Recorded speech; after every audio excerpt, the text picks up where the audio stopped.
Fondamentalement, il y a 3 principes qui gouvernent notre réalité.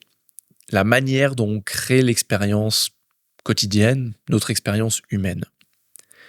Alors bien sûr, quand on regarde tous les bouquins de psychologie, de neurosciences, de philosophie, on a la sensation que l'esprit humain est très compliqué. Il y a plein de biais cognitifs, il y a plein de dynamiques internes qui nous permettent de voir les choses d'une certaine manière. Mais fondamentalement, moi, ce que j'aime, c'est la simplicité. Et aujourd'hui, j'ai envie de te parler des 3 principes qui ont été créés dans les années 70 par le philosophe et l'enseignant spirituel Sid Banks, qui est écossais, il me semble, et qui, fondamentalement, une fois qu'on les a compris, apportent une vision de la réalité, de notre mode de fonctionnement interne, qui est à l'opposé de ce qu'on pense intuitivement. Alors, tu vois, les 3 principes de pensée de Sid Banks sont le principe qu'il y a la pensée, le principe de la pensée, le principe de la conscience, et enfin, le principe de l'esprit, le principe de la pensée créatrice. Ce sont les 3 leviers, finalement, qu'on va étudier aujourd'hui. Et tu vas voir, c'est extrêmement simple. Ce que je te propose, c'est d'écouter ce podcast sans réfléchir. Un peu comme un rocher avec 2 oreilles. Prends-le pour ce qu'il est.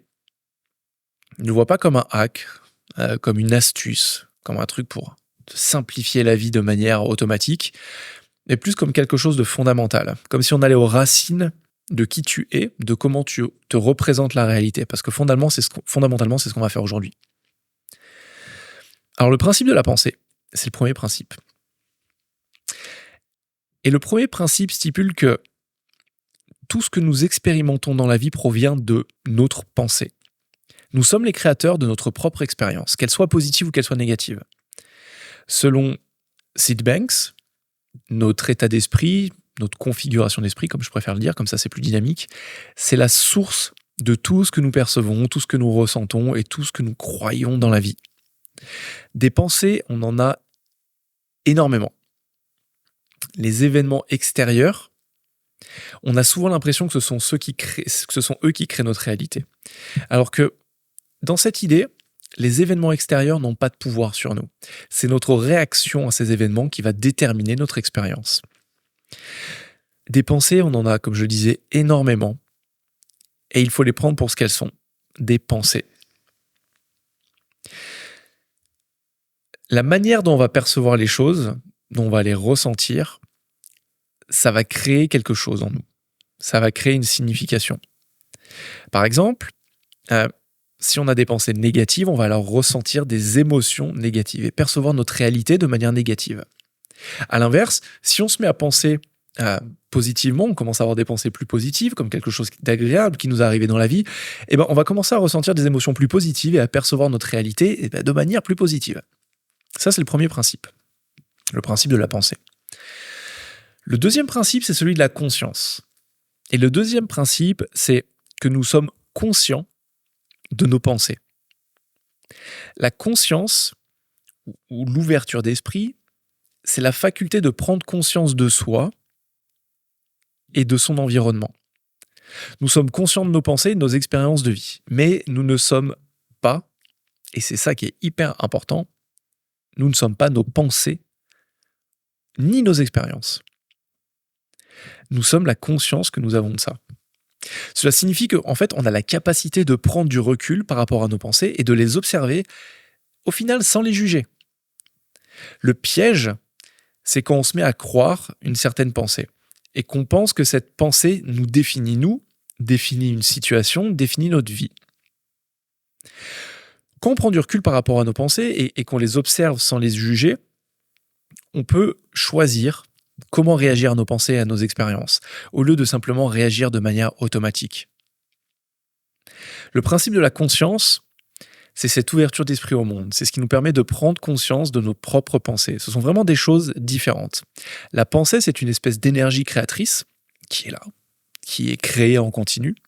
Et la conscience, c'est ce qui nous permet justement d'en prendre conscience, de la percevoir.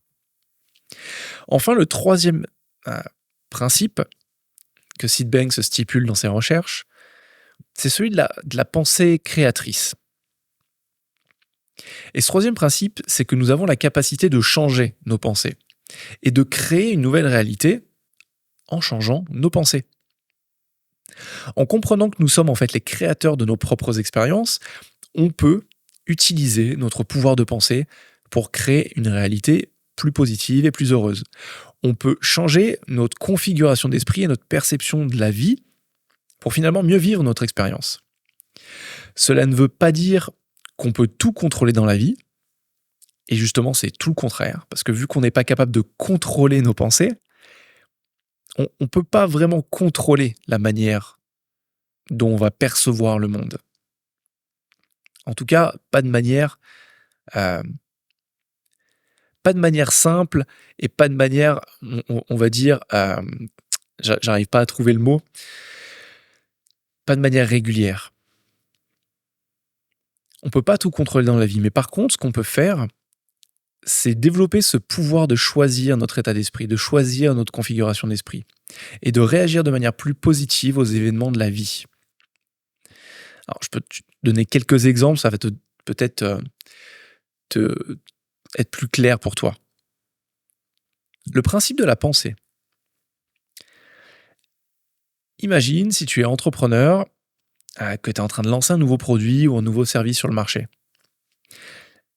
Le principe de la pensée, il va s'impliquer de la manière suivante. Si tu as confiance en ton produit et que tu crois en son succès, eh ben, tu vas travailler avec plus de motivation, plus de persévérance pour le faire connaître et pour le vendre. Cependant, si tu as des doutes sur la qualité de ton produit et que tu crois qu'il n'y a pas de marché pour celui-ci, tu risques de perdre ta motivation et de ne pas réussir finalement à donner vie à ton projet. Ce qui est intéressant là-dedans, c'est qu'en comprenant que ton état d'esprit, ta configuration d'esprit est la source de l'expérience que tu es en train de vivre, eh ben, tu peux choisir de cultiver des pensées plus positives, des pensées plus confiantes pour atteindre tes objectifs. Un exemple pour illustrer le principe de la conscience, donc la manière dont on donne vie à nos pensées, dont on prend conscience de nos sens, à travers nos sens, de tout ce qui nous entoure. Imagine que là, tu es en conflit avec un de tes collaborateurs ou avec un de tes partenaires commerciaux. Si tu es conscient de tes pensées, de tes émotions, à ce moment-là, tu peux prendre du recul et observer la situation de manière objective. Tu peux ainsi choisir de ne pas réagir de manière impulsive ou émotionnelle, mais plutôt de chercher une solution constructive pour résoudre le problème. Ça, c'est possible si tu prends conscience des pensées que tu as à ce moment-là et que tu prends simplement conscience que ces pensées ne sont ni plus ni moins que ça, des pensées. Elles ne définissent pas forcément la réalité. Si tu décides d'avoir d'autres pensées par rapport à cette personne, à ton collaborateur ou au partenaire commercial, la manière dont tu aborderas la situation sera différente parce que la réalité, l'expérience que tu feras de la situation sera différente. Ce qui est intéressant, maintenant, c'est de passer sur le troisième volet, donc le principe de la pensée créatrice. Imagine que ton entreprise connaisse des difficultés financières. Ça nous arrive tous à un moment donné. En comprenant que tu es le créateur de ta propre expérience, tu peux choisir de changer ton état d'esprit et de penser à des solutions plus créatives pour améliorer ta situation financière. Ça paraît extrêmement simple dit comme ça, parce qu'effectivement ça peut paraître extrêmement pesant, mais c'est ça qui est intéressant. C'est qu'en fait, quand on est dans des difficultés en général, dans notre business, dans notre entreprise, on peut se rendre compte qu'en abandonnant les pensées qui créent cet état d'esprit, qui nous font vivre ces émotions négatives, qui créent ce stress, cette anxiété, et en laissant la place à des pensées plus neutres, pas forcément plus positives, mais déjà plus neutres, cette lourdeur part un peu. Cette lourdeur s'envole un peu. Et bien que cet épisode paraisse un peu philosophique, il y a quelque chose de très terre-à-terre derrière. C'est que les pensées qui te stressent vont créer un environnement stressant. Les pensées qui sont positives vont te rendre plus heureux. Et de manière pragmatique, quand tu es dans un environnement que tu perçois comme anxieux, quand tu évolues en fait à travers des pensées qui sont anxiogènes et stressantes, tu verrouilles ta capacité, ta créativité. Donc ta capacité à prendre des décisions plus créatives, à prendre des décisions plus claires, à prendre des décisions plus rapidement. En adoptant un état d'esprit plus neutre, en te rendant compte que tes pensées, finalement, ne sont que des pensées, tu peux Aborder les situations de manière plus créative. Par exemple, dans notre exemple là, si tu as des difficultés financières, le fait de percevoir que ces pensées ne sont finalement que des pensées et que tu décides d'en créer de nouvelles, tu peux par exemple explorer de nouveaux marchés, diversifier ton offre, réduire tes coûts, pivoter ton business, recruter quelqu'un pour t'aider, faire appel à quelqu'un pour te faire prendre du recul. En cultivant des pensées positives, en fait, et en tout cas en choisissant les pensées que tu veux matérialiser dans ton quotidien et en agissant de manière créative, eh ben, tu vas pouvoir créer finalement une nouvelle réalité plus favorable pour toi, plus favorable pour ton entreprise. J'ai bien conscience qu'à ce moment de l'épisode, tu as deux manières de réagir. La manière que j'aimerais, c'est waouh, mais tout ça, c'est génial, ça va révolutionner ma vie. Effectivement, tout est beaucoup plus simple. Merci, Quentin. Mais par contre, j'ai bien conscience qu'il y a 99% de chances que la manière dont tu réagis, c'est quoi? Qu'est-ce qu'il raconte? C'est pour ça que je te disais d'écouter vraiment comme un rocher avec deux oreilles, sans jugement, sans rien. Et potentiellement de réécouter cet épisode, de peut-être lire, si ça t'intéresse, les écrits de Sid Banks. Car ces trois principes, le principe de la pensée, le principe de la conscience, le principe de l'esprit, fonctionnent vraiment comme un cinéma. On a la sensation que le monde est créé de l'extérieur vers l'intérieur, donc que tout en fait autour de nous est quelque chose de créé, qu'on perçoit ces informations à travers notre rétine, que notre rétine envoie un signal nerveux à notre cerveau et que notre cerveau en fait recrée cette réalité. Mais fondamentalement, c'est exactement l'inverse qui se passe. Tout part de notre tête. Tout part de l'intérieur vers l'extérieur.